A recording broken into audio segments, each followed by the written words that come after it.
This episode is brought to you by Shopify. Upgrade your business with Shopify, home of the #1 checkout on the planet. Shop Pay boosts conversions up to 50%, meaning fewer carts going abandoned and more sales going cha-ching. So if you're into growing your business, get a commerce platform that's ready to sell wherever your customers are. Visit shopify.com to upgrade your selling today.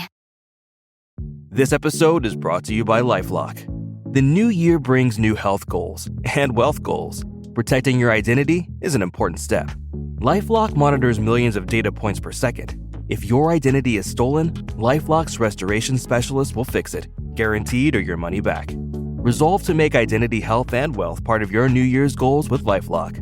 Save up to 40% your first year. Visit LifeLock.com/podcast. Terms apply. With the election of Donald Trump, staying informed is more important than ever, and we're thankful you've chosen to listen to the DSR Network.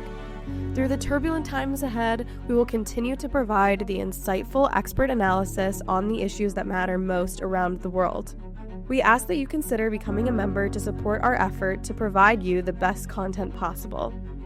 DSR members gain access to an ad-free listening experience, exclusive members-only segments of our shows, our members-only Discord community, and more. Use code HOLIDAY25 to get 50% off of your membership subscription at thedsrnetwork.com/buy. That's code HOLIDAY25 at thedsrnetwork.com/buy.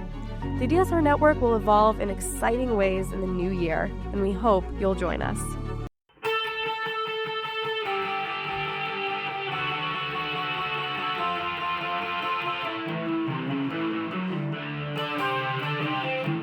This is the Daily Blast from the New Republic, produced and presented by the DSR Network.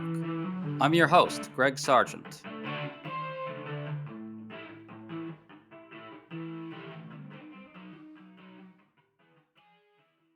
Over the weekend, Donald Trump unleashed an angry new rant over the news that his sentencing for his hush money conviction will proceed on January 10th.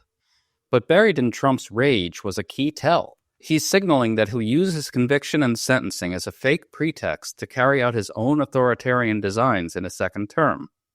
Today we're chatting about this with Adam Gurry, the editor of Liberal Currents magazine, who's been making good arguments lately about Trump's pursuit of a kind of personalist form of rule that shapes everything around the whims and needs of the personality at the center of his movement. We're already seeing that this is where Trump's presidency will go. Adam, thanks for coming on, man. Thanks for having me. So Judge Juan Merchan recently upheld Trump's sentencing for falsifying business records in the Manhattan case, though he'll probably spare Trump jail time. Trump has been raging about this, and in his latest tweet he declared, "There has never been a president so evilly and illegally treated as I." He ranted about corrupt Democrat judges and prosecutors, and he has elsewhere falsely claimed Biden officials who hate him are behind the Manhattan conviction. Adam, this seems ominous. Trump is clearly laying the groundwork to use this sentencing to justify all manner of things he hoped to do anyway in his second term. What do you expect on this front? First and foremost, this is going to be his pretext for going after his own opponents, prominent Democrats, but also Republicans that aligned against him, like Liz Cheney. And these are all things that he's fairly openly promised throughout the campaign. That's my number one, concern. Otherwise, we'll see, I think, depending on sentencing, we'll see an early confrontation between the Trump administration and the legal system, to the extent to which he can just ignore it, the extent to which he weaponizes it against perhaps state judges themselves.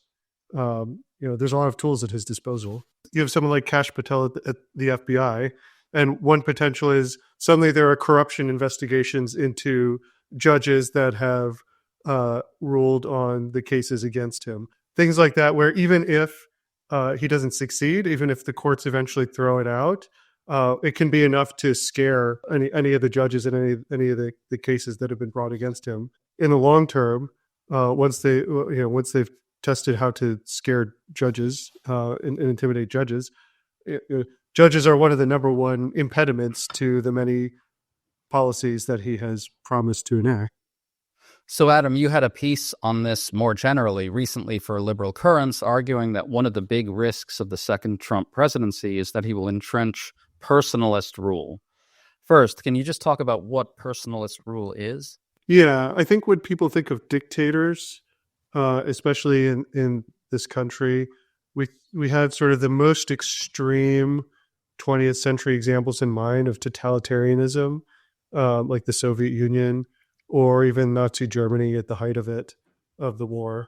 But there's different varieties of dictatorship, and one of the most common ones is the personalist dictator who doesn't run a government that is very all powerful the way a totalitarian one is, but manages to make sure that what such government as there is completely in the thrall of this one person. The nominations already show that it is going to be worse. Essentially, unless a GOP-controlled Senate actually pushes back on a significant number of these nominations, we're going to get people who are loyal but not competent and loyal but not moral. Project 2025 was already a warning sign of what might happen in a Trump administration, but his nominations so far point in the direction of he doesn't even care about getting to those substantive policy ends. He just cares about people who will do whatever he wants them to do, whether they're good at it or not. So I think you see some of this personalism developing in Trump's rage over his sentencing. You write that personalist rule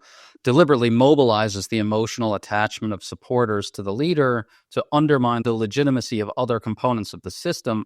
Now here you've got Trump telling his followers explicitly all these activities and verdicts about him undertaken by other parts of the system are illegitimate by definition if they reflect negatively on him or stand in his way. The added ingredient is that he's openly said all this justifies his own threats to thoroughly corrupt the justice system, to target his enemies without cause. That's another layer of personalism, right, Adam? Beyond the sort of turning of screws on judges that you talked about, what does all that tell us about what we'll see in a second term? This is sort of one more step in the long-term project of delegitimizing all of the barriers to him personally doing whatever he wants in office. During the pandemic, we saw this a lot. He wanted every state government to sort of follow the beat of his drum too, and where he didn't, he was mobilizing his people. Yes, I mean, do you remember he said like liberate Wisconsin? He was like tweeting to liberate Wisconsin and things like that. And this is similar. He already has been spending the past few years, especially since he's been facing legal problems, stoking up his base against the legal system. Obviously, most famously, he stoked him up against the legitimacy of the 2020 election result.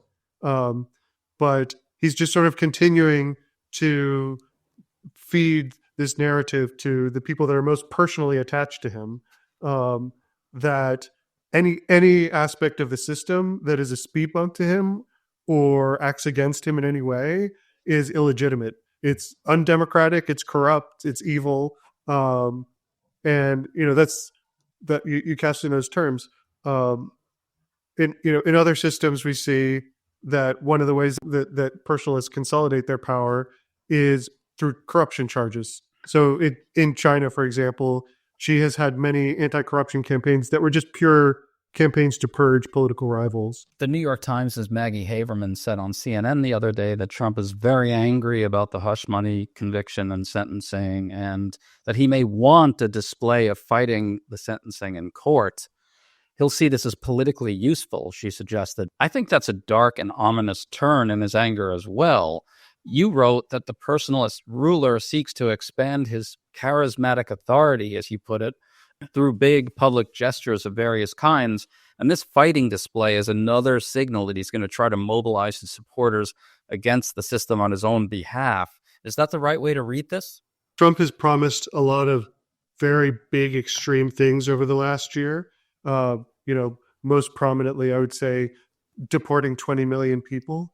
And there's simply no way that in our system as it's currently constituted, that would be logistically possible. So in order to get there, he's going to need to get a lot more compliance from people in a lot of political jurisdictions he doesn't have direct power over. And one way to do that is to mobilize his most motivated supporters out, just in the public, to to support him, to see any impediment to him as illegitimate. And we see this with the post about the cases, with Haveren's analysis. This is a theater for stage for him to show the corruption of the system to his supporters, in order to delegitimize it in their eyes, to mobilize them in his defense politically. I think one example of this that's pretty clear is his border czar is threatening to prosecute local officials who stand in the way of the deportation. Right. Yeah. Which I think they made noises about in the first term, but it never really went anywhere. But this time around, he's consolidated his control over the GOP, both at the state and the federal level, in terms of they feel they have to support him. And his, MAGA has just become this cultural force beyond what it was 4 or 5 or 6 years ago. We tend to forget the deep blue states like California and New York. They're deep blue in the sense that in a winner-takes-all electoral college situation, there's essentially no political situation where they're going to go Republican.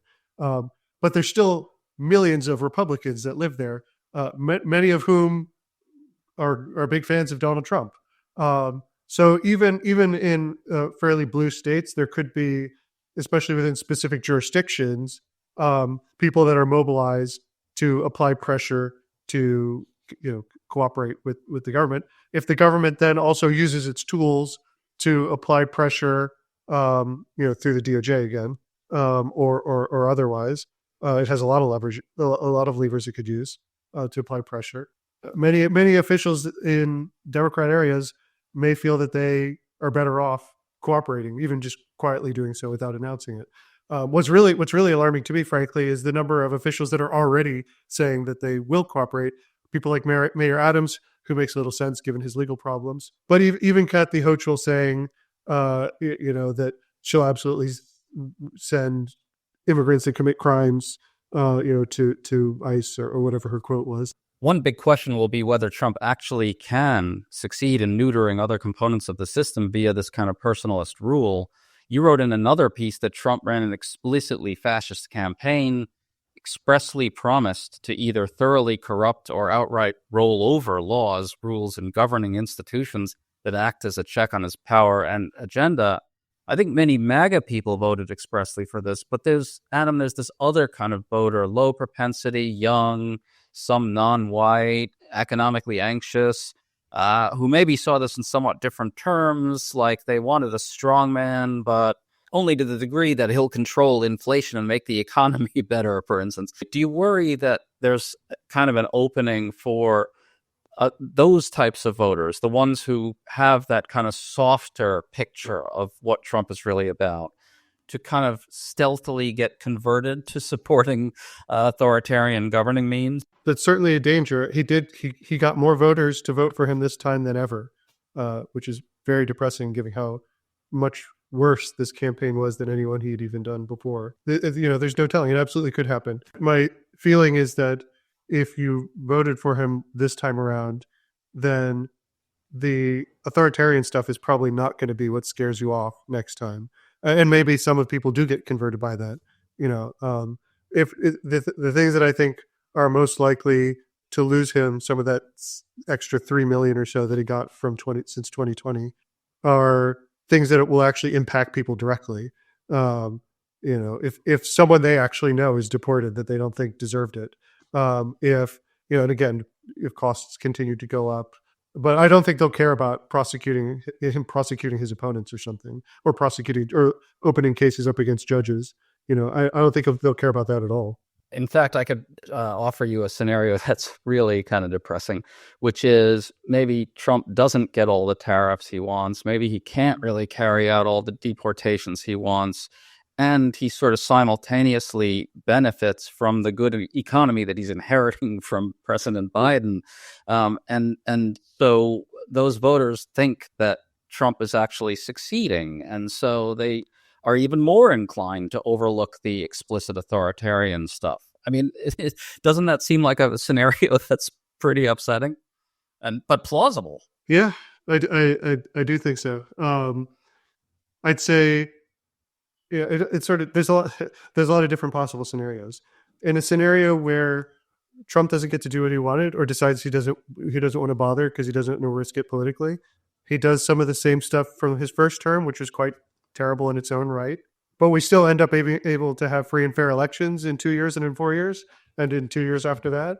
That's still a relatively good case scenario compared to what we could get. I think he could do a lot of damage. Now, I think the scenario you're getting at is one where he does a lot of the democratic damage, but not a lot of the economic damage. Maybe he doesn't do some of the outright fascist stuff like deporting millions of people. And maybe he doesn't get his economic program, so people don't feel the sting of it, and things just keep getting better like they already were.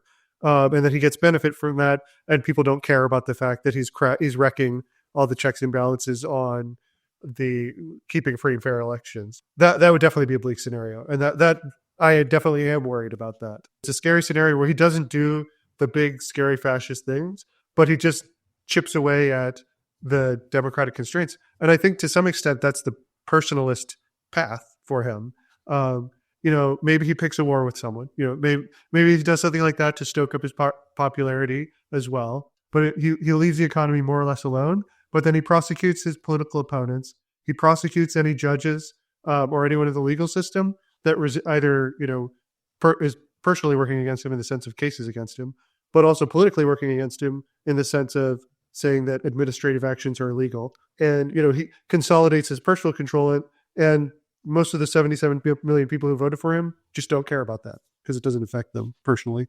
I think that's an all too real possibility. Adam Gurry, thanks so much for coming on with us, man. Oh, thank you again for having me. You've been listening to The Daily Blast with me, your host, Greg Sargent. The Daily Blast is a New Republic podcast and is produced by Riley Fessler on the DSR Network.